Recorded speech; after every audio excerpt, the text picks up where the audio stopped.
Selamat datang di Cuan Community. Hari ini IHSG menguat 1%, tutup di 6678,92. Inside bar pattern candle-nya masih dalam range candle sebelumnya yang outside bar. Jadi IHSG kemarin sempat dibahas kalau ya perkiraannya IHSG bergerak terbatas ya. Selama belum breakout 6900-an dan atau turun ke bawah 6588. Kalau turun ke bawah 6588 sih ada kemungkinan dia ngetes 6400-an ya. 6300 gede atau 6400 kecil itu sih. Jadi sementara ini saya lebih meskipun udah ada tanda retracement dimulai, ada peluang ke 7000, maksudnya peluang naik ke 7000 lebih besar daripada beberapa pekan yang lalu. Cuman karena ini lagi ketahan nih di sini nih, saya pilih agak safe mode. Jadi saham-saham yang kemarin itu masih masuk atau sudah sempat dibahas di list rekomendasi saham, itu masih saya masukin ke dalam watchlist semuanya. Dan beberapa belum dapat barang ya, masih ada yang jauh sekali, ada yang lanjut nyampe target duluan tuh sebelum nyamperin order beli. Semuanya masih saya masukin ke dalam watchlist. Dan masih bisa dipantau juga itu si order belinya, rata-rata hampir semuanya masih bisa di standby kan. Itu sih. Maka sekarang kita akan bahas saham-sahamnya yang masih ada di dalam watchlist. Pertama KKGI. Ini sempat muncul di rekomendasi, ada dua strategi yang muncul. Strategi yang pertama kali muncul itu belinya di 396. Hari ini disampelin 396. Tapi juga sempat ada strategi yang muncul belinya di kotak warna ungu atas ini nih. Itu ya, dengan stop loss sebenarnya cukup kalau close di bawah 426, tapi hari ini ya close-nya di agak bawah sih. Dan yang mau pasang langsung elite sell bisa di bawah 416. Intinya yang pasang order beli atau antrian beli di 43 berapa? 4. Ya hari ini kena cut loss. Gitu ya. Hari ini kena cut loss, dan yang pasang order beli di 396 mudah-mudahan hari ini dapat. Itu sih. Kemudian masih bisa di standby-kan juga order beli di 376. Nah, ini dua order beli ini 396 dan 376 baru stop loss-nya di bawah 358 sih. Dengan target TP1 ada di 478 tetap itu ya. Kemudian yang kedua ada MNCN. MNCN ini strateginya itu kemarin ngantri dia. Ini MNCN 36. Wah, ini dia pantesan. Si MNCN kemarin ngantri di 246. Belum dapat barang dan saya masih pilih ngantri di situ sih. Karena stop loss-nya di bawah 220, malah saya pilih antrinya di dua level ya, 246 dan 232. Supaya risikonya jadi lebih terpecah, bisa lebih kecil. Dan target TP1 masih tetap di 300. Kemudian ada AADI, belum dapat barang karena strategi yang pernah muncul di rekomendasi adalah beli ngantri di 6900. Hari ini low-nya baru di 6700. Jadi saya tetap pilih ngantri situ, stop loss-nya di bawah 450 boleh. Targetnya di 8300. Ya, kemudian brand hari ini masih anteng di 6000-an. Buat yang udah punya barang ya disimpan dulu, boleh sih dijagainya di 5475. Kalau ke bawah itu exit dulu nggak apa-apa malah ya. Ngantri di 5100 dan 4610. Baru stop loss-nya di bawah 4180. Saham berikutnya ada Harum. Harum saya masih tetap pilih ngantri di 720 ya, ini karena range dari setup-nya lebar sekali. Stop loss-nya di bawah 590, malah order belinya bisa dipecah jadi dua di 720 dan 655. Target TP1 masih di 1020. Kemudian kalau TINS hari ini malah menguat nyamperin target TP1, dan good newsnya ini si TINS bikin change of character, strukturnya udah nggak downtrend lagi, udah naik ke atas high valid 1125 ya. Berarti strukturnya udah nggak downtrend, ada peluang lanjut ke target TP2 di 1335 jadi lebih besar. Mudah-mudahan bisa ke sana dalam waktu nggak pakai drama. Tapi paling enggak ini area-area yang disamperin duluan ya, area terdekatnya ada di sekitar 1200-an. Nah, kalau minggu depan dalam waktu dekat sebelum nyampe 1200 ada nge-swing ke bawah dulu ke 1100 atau lebih bawah gitu ya. Mau dibeli dulu silakan untuk trading jangka pendek. Stop lossnya cukup di bawah low candle merah tanggal 23 tuh, di bawah 10.25. Kemudian Adaro, si Adaro masih belum ada pergerakan cukup signifikan ya. Saya tetap pilih ngantri di 17.30 supaya stop lossnya nggak terlalu gede, karena di bawah 1600 itu stop lossnya. Dan target TP-nya di 2030. Target TP2 itu di situ sih dari setup dominan break yang muncul.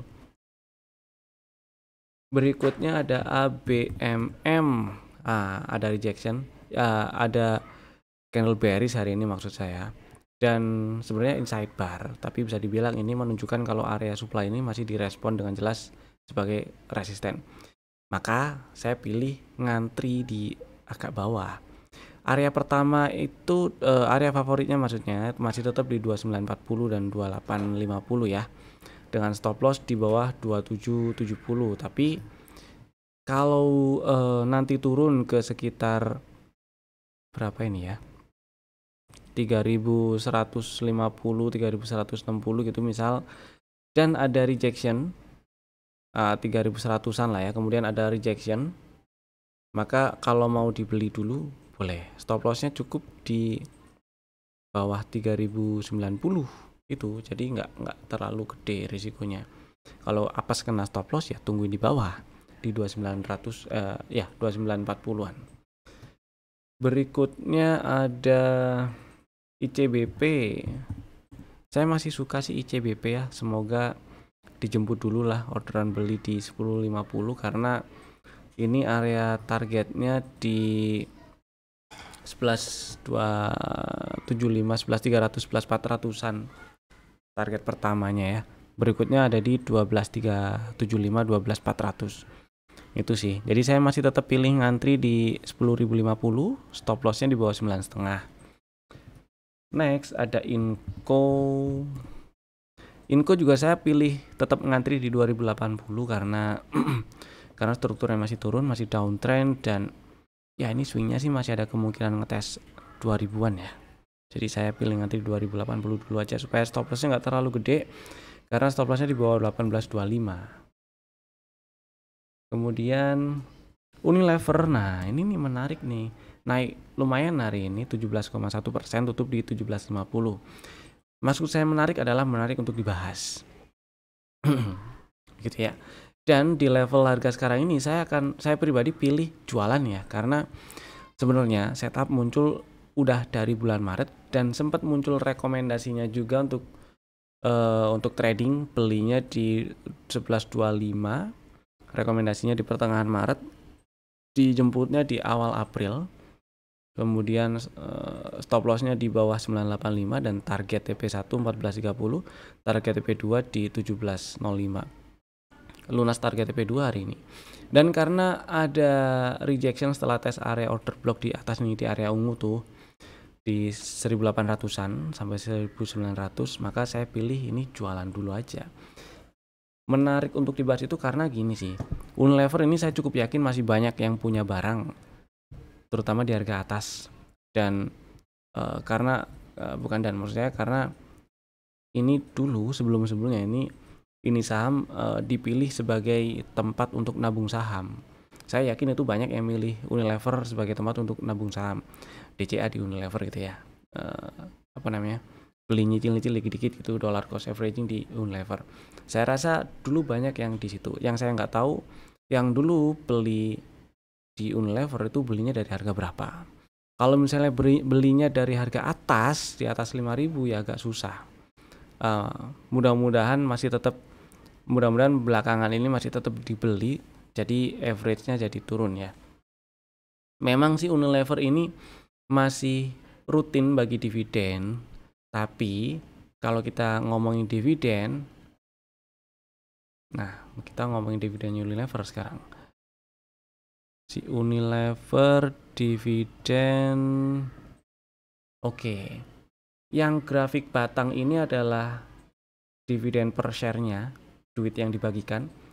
Grafik garisnya ini atau line chartnya ini adalah dividen yield ya, yang biru muda itu dividen yield.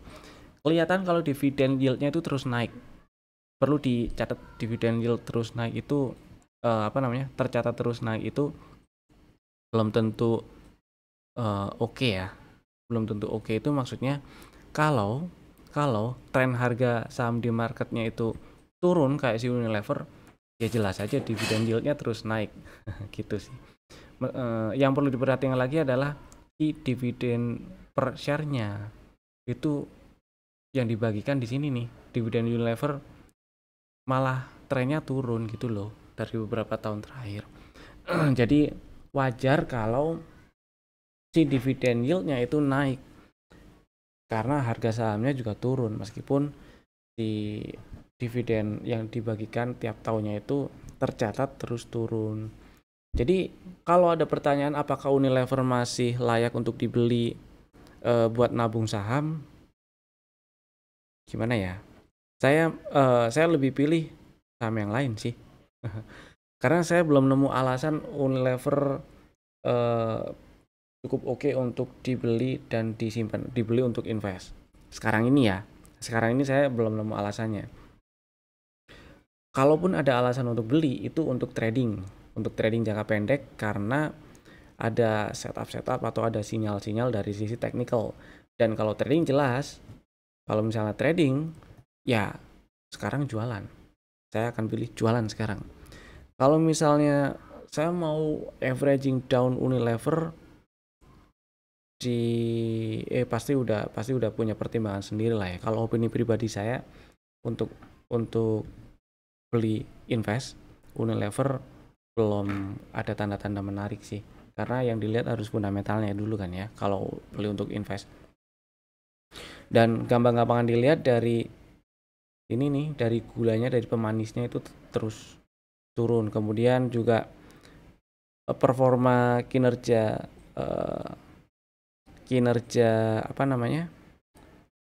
yang kelihatan di laporan keuangannya itu juga downtrend. Di kuartal pertama 2025 ini tercatat naik dia. Perlu dilihat lagi naiknya karena apa. Revenue-nya sih naik, revenue-nya naik. Cuman naiknya karena apa tuh? Kalau karena bisnisnya bagus, saya belum lihat terlalu detail. Itu ya.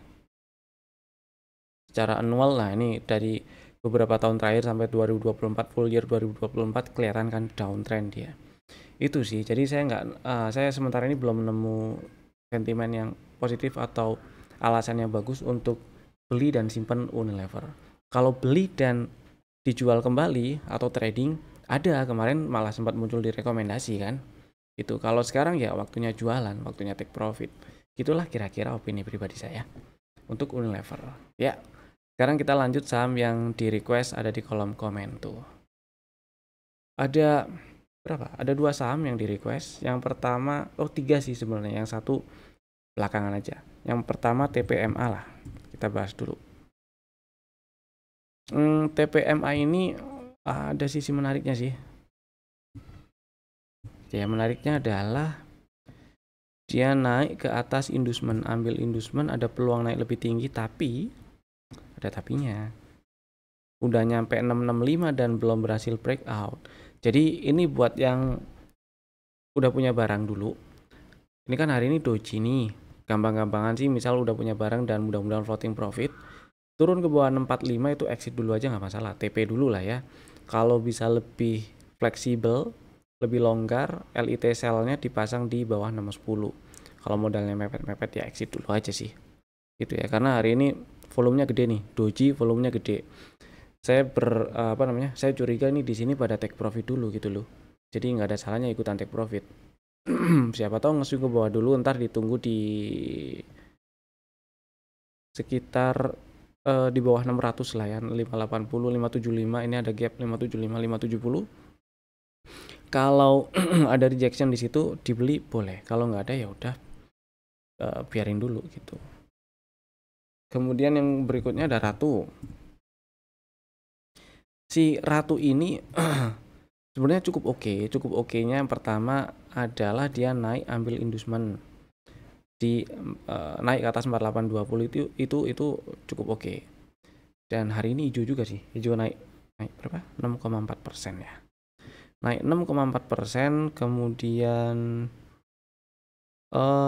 saya lebih pilih dia sinyal yang lebih clear itu ketika berhasil setidaknya tutup di atas 5375 sih.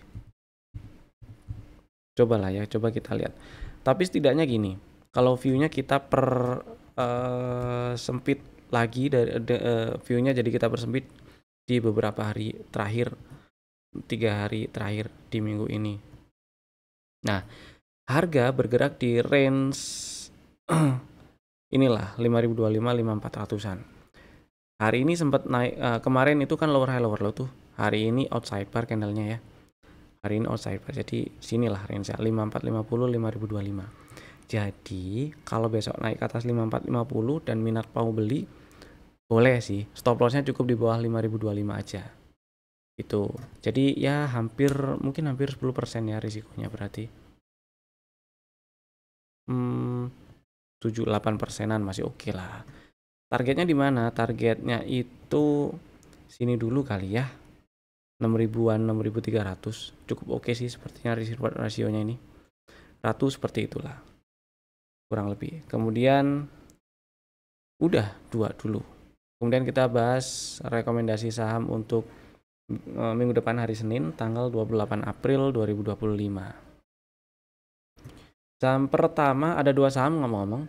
Bapak Ibu bisa masukin ke dalam watchlist jika belum ada dan bisa langsung bikin ordernya sekarang juga menggunakan fitur smart order ya. Saham pertama itu ada MBMA. Si MBMA sebenarnya pernah masuk ke rekomendasi beberapa hari yang lalu. Dan sampai sekarang belum ada pergerakan yang cukup signifikan. Malah sempat ada candle yang nunjukin ada rejection di 330. Jadi saya ini ngarep dalam waktu dekat di minggu depan ada nge-swing ke 280-an atau 260-an. Jadi strateginya MBMA ngantri 280 dan 260 boleh ya. Stop lossnya kalau turun dan tutup di bawah 238 dan target TP1 ada di 376 378 lah di situ. Kemudian saham yang kedua ada Raja. Ini sebenarnya saham yang ditanyain juga di kolom komen sih.